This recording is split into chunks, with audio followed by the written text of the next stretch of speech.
bikin munakasyah, jangan muhadarah saja. Perlu ini untuk mendorong supaya kegiatan ilmiah itu, kan ini tujuannya untuk mendorong kegiatan ilmiah di kalangan talabah ya. Tujuan kita Indonesia, tapi kita mulai di lingkungan talabah, diperkecil lagi di PCI.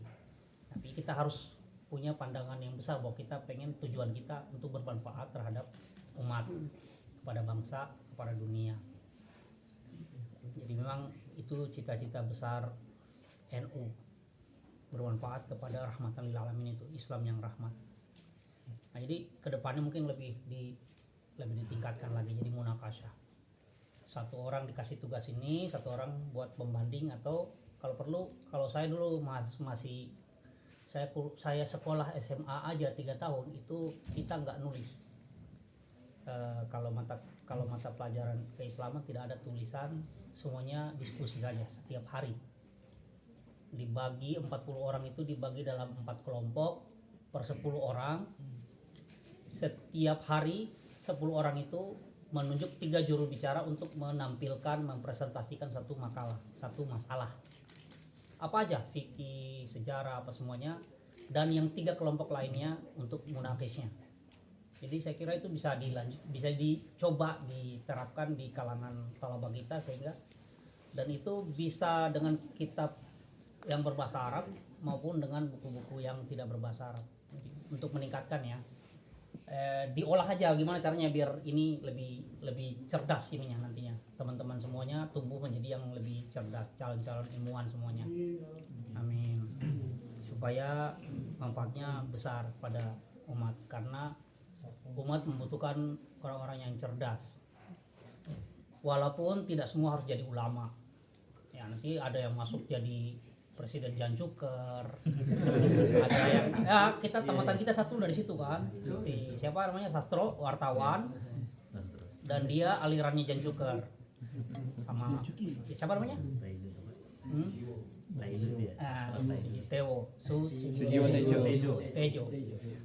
Jadi dia di situ. Ada yang ikut MH, nabu-nabu gendang, ini main-main gitar, ada. Jadi nggak harus selalu satu tipe gitu, memang itu tujuannya. Jadi tetap kita ada intima dengan NU, dengan ini, dengan tujuan utamanya. Mungkin yang paling utama tadi belajar itu, kita lihat di dunia ini sekarang ya, di Indonesia ya, ketemu semua para pemuka agama dari berbagai agama dan kepercayaan, baik agama yang disebut kitab, agama samawiyah, maupun agama-agama agama kepercayaan tradisi kayak Shinto, itu semua kan. Kita lihat mereka memuji Indonesia sebagai contoh di mana agama itu tidak menjadi konflik tapi menjadi semangat ini ya, toleransi, itu semangat kebersamaan. Mereka menjunjung tinggi pengalaman Indonesia, menghargai pengalaman Indonesia, dan itu salah satu tujuannya NU dulu dibentuk ketika terjadi pergolakan dunia yang memiliki dampak besar terhadap dunia Islam. Dibentuklah NU. Waktu pergolakannya itu pergolakan politik di Saudi, sampai terjadi kudeta itu di Saudi. Di akhir-akhir masa Ibnu Saud itu kan ada gerakan modernisasi Raja Saud dulu. Dia mulai dengan membuka jaringan televisi, yang mana negara yang dibentuk dengan kompromi agama dan politik dulu, Saudi itu dibangun dengan dua kekuatan keluarga Ibnu Saud yang kekuatan politik, sama keluarga Syekh ini Abdul Wahab yang kekuatan agama. Mereka punya kompromi, tetapi modernisasi yang dilakukan oleh raja ternyata tidak semua orang setuju, sampai di akhirnya lari meninggal di Yunani. rajanya. Sementara pergolakan terus terjadi, perubahan terus terjadi di Saudi akhir tahun 70-an dengan kejadian di Iran. Datang orang menyerbu Saudi, tentara yang mengatasnamakan akhir zaman, Al-Mahdi. Mereka mengangkat seorang Al-Mahdi namanya Muhammad Al-Qahtani, Muhammad Al-Mahdi. Sepupunya bawa senjata, bersimbah darah itu Ka'bah. Mereka mau coba menggulingkan rejim. Terus bergulir di Saudi sampai kita dengar kan tahun ini rejimnya jadi rejim Halloween. Ya, itu kata orang yang tidak suka. Tetapi yang saya soroti adalah bahwa umat Islam itu berubah. Dari yang awalnya kita tuh adalah masyarakat yang rigid menerima asing. Dulu kan ini kan dari Amerika, dari barat kita tolak. Termasuk yang tadi disinggung itu Al-Afghani itu. Apa yang dari barat jadi kita tolak. Lama kita mengadopsi dan tidak ada masalah lagi. Kita mencoba makin kesini sesuatu yang kita rasakan aneh, lama-lama menjadi tidak aneh. Yang tadi kita merasakan itu memprofanisasi, menghinakan kesucian. Apa yang kita rasakan itu sebagai hal yang suci, sakral, lama-lama menjadi hal yang biasa. Sudah. Jadi kita terjadi sekularisasi secara tidak sadar di dalam masyarakat Islam di seluruh dunia. Cuman kalau kita bilang alhamdulillah ya alhamdulillah. Jadi kalau kita mengkhutbahkan sekularisasi, orang-orang ngamuk seperti yang terjadi di Indonesia kan. Tetapi secara tidak sadar itu yang terus terjadi di dunia. Hal-hal yang kita anggap itu bagian dari akhirat menjadi bagian dari dunia. Ya, itu yang kita harus memodernisasi pikiran kita, memperbarui terus dengan mempunyai prinsip apa sih sebenarnya yang benar-benar agama dan apa sih sebenarnya yang bagian dari dunia. Apakah membaca Quran bagian dari agama, lagunya, tajwidnya, ininya, ataukah dia bagian dari dunia misalnya ya. Sehingga kalau ini bagian dunia, yang mana yang bagian agamanya? Apakah misalnya kayak tadi itu kita Maulidan bagian dari agama atau bagian dari budaya? Jadi kita harus mulai terus mensosialisasikan hal yang seperti itu sesuai dengan pemahaman kita. Karena dunia terus bergeser ini. Tetapi yang perlu kita sebagai mahasiswa juga soroti, amati, catat bahwa pergeseran nilai itu ke arah sekularisasi, pemikiran di kalangan umat itu juga sangat dipengaruhi oleh pergeseran kekuasaan politik. Setiap kali seperti itu. Nah, seperti yang kita lihat di Saudi sekarang itu kan, Halloween itu. Jadi bagaimana mereka mau mencoba merubah, menjatuhkan kompromi antara dua keluarga tadi, keluarga Abdul Wahab dengan keluarga Saud, itu sudah hampir 10 tahun atau malah lebih dari tahun 2010-an ya. Mereka melakukan mencoba pelan-pelan. Nah, sekarang ada namanya Lajna itu, Amar Ma'ruf Nahi Munkar itu sudah nggak punya polisi sekarang. Dulu mereka berhak menangkap orang. Sejak berapa tahun terakhir sudah nggak boleh. Hanya polisi yang boleh menangkap. Terus fatwa hanya sertifikasi, kalau nggak ada sertifikasi nggak ada fatwa. Kemudian imam, jadi keluarga Abdul Wahab itu mulai dikurangin dia punya kekuatan, karena tadinya kan semuanya nunjuk menteri agama harus keluarga, nunjuk ini harus keluarga, ada semua keluarga itu, jadi masih terus. Nah, ini dengan sekarang dikurangin biar tetap negara itu hanya negara saja, tidak ada lagi yang gitu. Jadi semua itu pergeseran itu akhirnya kan membawa ke pergeseran budaya politik, itu membawa, itu yang harus kita catat sebagai kalangan calon intelektual. Mungkin yang terjadi itu sama yang terjadi di Indonesia, yang terjadi di Tunisia, yang terjadi di itu pada tataran prinsipnya semuanya berlaku sama. Jadi politik mempengaruhi sekularisasi pemikiran agama. Nah, itu terjadi. Nah, itu yang pertama catatan yang ingin saya sampaikan. Yang kedua, Sebenarnya saya tidak pengen ini panjang-panjang tadi, maksudnya bukan nggak pengen ngomong, cuma ya ditagih ya. Udah lama saya nggak kesini, udah sejak Pak Ikrar pulang, saya nggak pernah muncul di PCI, makanya banyak yang nggak kenal. Apalagi kan ya sejak Ahya jadi ini udah Kodubes saja yang tampil kan.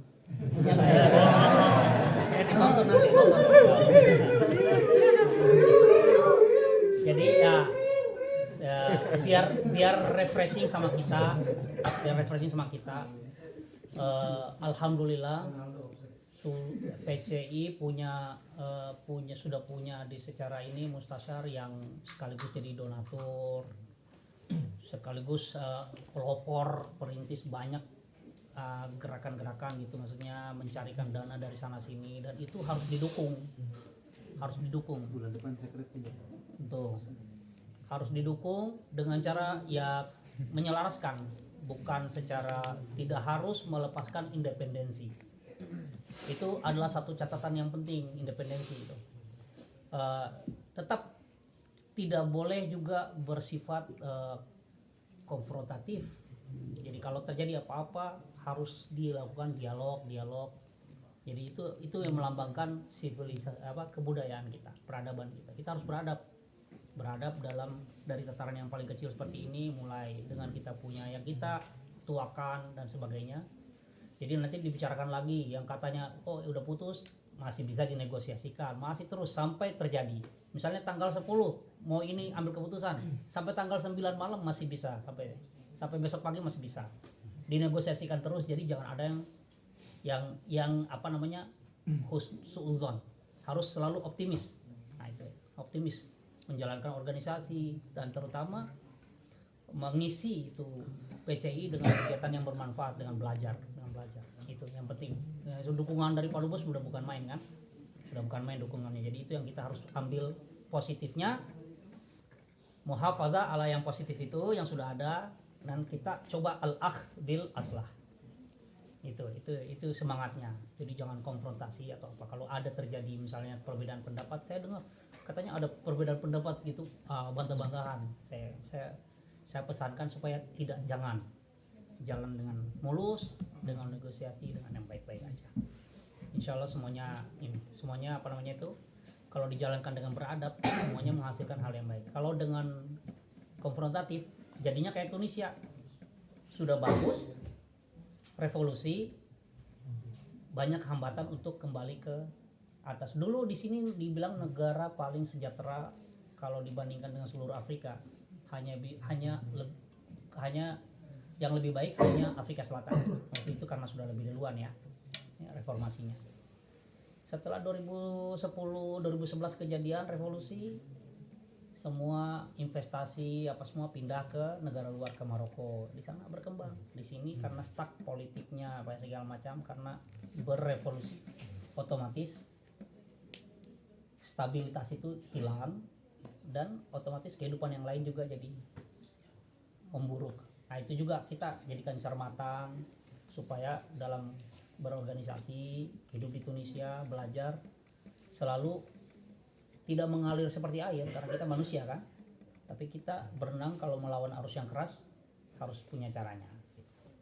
Jadi selalu mencari cara untuk bisa menyelaraskan dengan semua yang terjadi. Apalagi ya, saya yang ketiga adalah sebenarnya saya datang malam ini tuh tujuan utamanya adalah mau minta tolong, seperti saya sampaikan di grup Amin, minta tolong sama teman-teman yang sudah punya kemampuan. Gus Dubes tuh minta tolong kita aktifkan pembelajaran untuk ini yang lebih ilmiah. Jadi kegiatan kita ada kegiatan penerjemahan, belajar ini dan itu. Saya punya amanah ini untuk menerjemahkan bukunya Soekarno. Saya kira itu hal yang baik untuk kalau ada anak teman-teman dari PCI yang mau, itu hal yang baik, positif. Walaupun tidak bagus, walaupun tidak sempurna, bahkan kalaupun tidak bagus, tapi mau belajar, nanti kita bikin kelas. Itu tujuan utama saya datang. Saya bawa ininya, fotokopiannya. Saya sudah bikin ininya, nanti kita bagi-bagi tugasnya.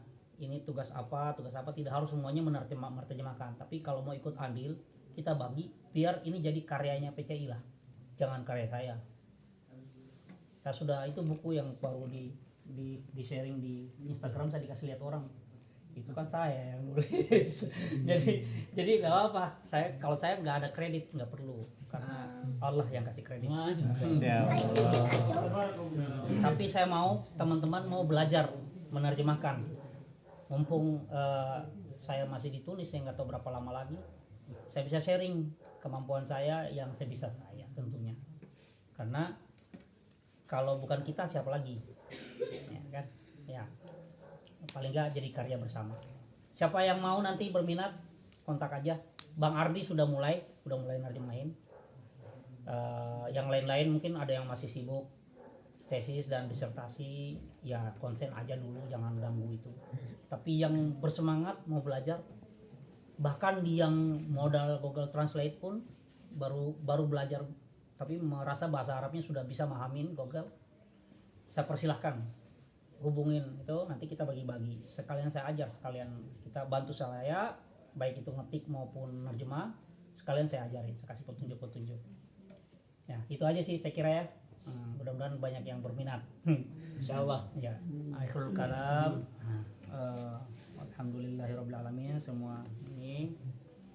Wassalatu ala mursalin walhamdulillahirabbil alamin. Wassalamualaikum warahmatullahi wabarakatuh. Waalaikumsalam. Alhamdulillah sudah selesai semua.